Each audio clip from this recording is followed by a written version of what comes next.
Welcome to the Customer's Toolkit. We are here to educate and inform everybody about the consumer's purchasing journey. Purchasing is such a critical part of life, whether it is buying a good or service. Our goal is to improve your understanding of the consumer's journey to help you make better purchasing decisions.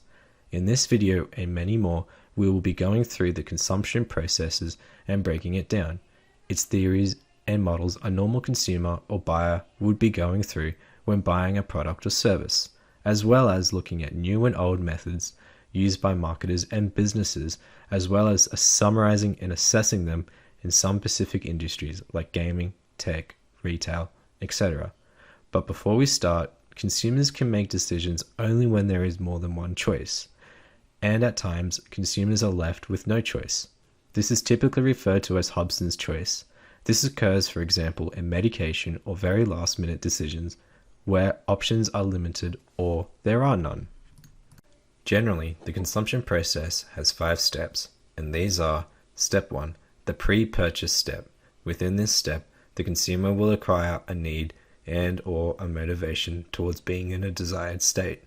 For example, a runner after a run might be thirsty and may need a drink. Step 2, the pre-purchase searching. In this step, the consumer will begin to research and seek out a desired product or service that meets their needs or wants. Back to our runner. Here we may see our runner enter a local corner store and begin to look for something to satisfy their thirst. Step 3, evaluation of all the alternatives. In this step, the consumer will have a list of products or services that either let them be in their desired state or close to it. For our runner, once they enter the store, they'll have many choices to choose from, or only a handful. For example, a bottle of water or energy drink or soda, or only 2 options. Step 4, purchasing. Once the consumer has made a choice between the alternatives, they will start using and/or consume the product or service. Our runner may then buy a bottle of water or energy drink to reach their desired state. Step 5, post-purchase step.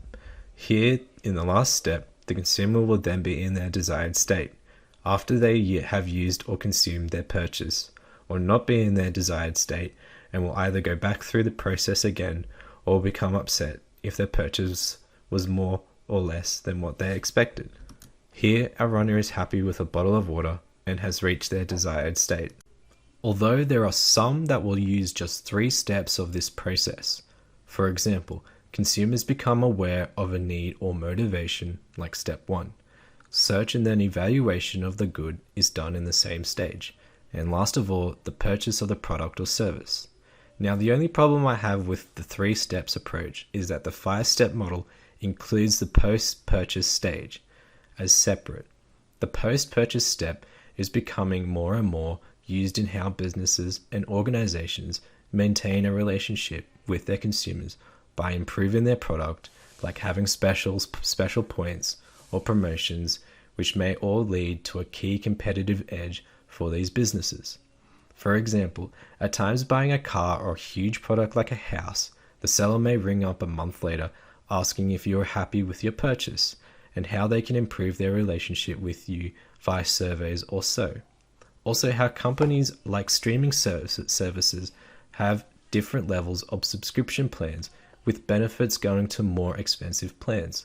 Subscriptions is another topic that I'd like to make a video about, as subscriptions is a very present tactic that is used in more and more areas of consumer behavior and business practices. Another is like how Microsoft's Xbox department generally makes sure that their consoles do have the ability to play older games, although excluding the Xbox One launch, but they did put in the ability later. Moving on to the models. There are 4 main models used in consumer behavior. These are the economic model, the passive model, the cognitive model, and the emotional model.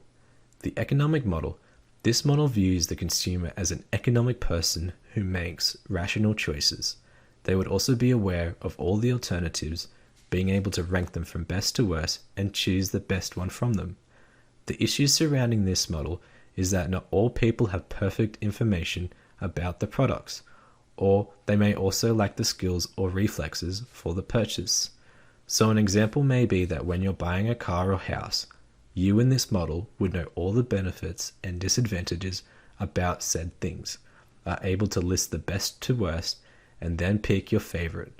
Although in reality you do not have all the information about the car or house from the seller, like if that car turns out to be a lemon, or there is a hole in a wall that is covered up with a poster. The passive model. It views the consumer as submissive to the efforts of the marketing companies and their promotions. It also says that consumers are impulsive and irrational buyers. The limitations of this model are that consumers can play an equal, if not dominant role in their buying. An example here might be an old salesman knocking on your door and using marketing promotions to get you to buy their product or service. Although most people can seek out information via the internet about similar products, or can pick a different option based off emotion or what gives them the most desire. The cognitive model. In this model, the consumer is a thinking problem solver. They are receptive to or actively seeking products and services that help them reach their desired state. It focuses on the process by which the consumer seeks and evaluates the information about said products, brands, and services. Mainly, it views buyers as information processors, and they can use a preference formation strategy. For example, if they have a friend who is an expert in painting or another area, they may go to them for advice or for them to do the job. Although consumers are cognitive to the extent of their ability to process and remember information about the products, their values, priorities, and interests may sway them to other products entirely. For the sake of time and future videos, I will go over these models in depth in later episodes, given there is so much to talk about these models. The emotional model. This model views the consumer as a feeling and emotional consumer and lets these feelings to motivate their buying behavior. Their past and present possessions also serve as a sense of the past and acts as a familiar transitional object. Their moods, like their state of mind, are important to decision making. So, for example, the consumer will buy a game, a type of ice cream, or to participate in a sport purely because the good or service gives them a feeling or that is or is very close to the desired state. I bought the game because I like the last one in the series, or I like chocolate because the others I don't like. And I saw my friend having fun in that ball game. Why don't I find out where he trains? Although not one model is right in predicting the purchasing behavior of consumers, businesses and companies will need to try and test out which of the models or combination of these will best serve their marketing needs and goals.